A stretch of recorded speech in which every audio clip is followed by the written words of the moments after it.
الساعين واستغفروه يمددكم بأموال وبنين. أعوذ بالله من الشيطان الرجيم.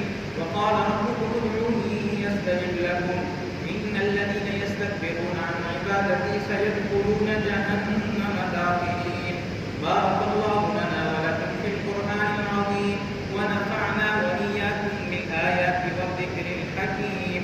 أستغفر الله لي ولكم ولسائر المسلمين فاستغفروه إنه هو الغفور الرحيم.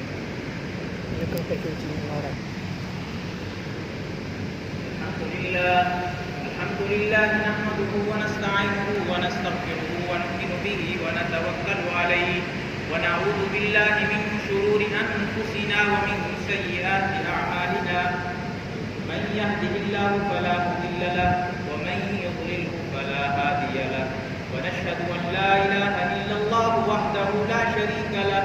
ونشهد أن سيدنا وسندنا ونبينا وشفيعنا ومولانا محمدا عبده ورسوله أرسله بالحق بشيرا ونذيرا.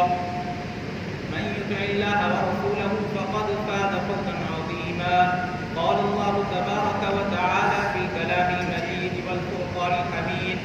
وقال ربكم ادعوني يستجب لكم إن الذين يستكبرون عن عبادتي سيدخلون جهنم داخرين. قال النبي صلى الله عليه وسلم أرحم أمتي بأمتي أبو بكر وأشدهم في أمر الله عمر وأصدقهم حياء عثمان وأقضاهم علي والحسن والحسين سيدا شباب أهل الجنة وحمزة أسد الله وأسد رسوله. اللهم اغفر للعباس وولده مغفرة ظاهرة وباطنة لا تغادر ذنبا. الله في أصحابي لا تتخذوهم من بعدي غرضا.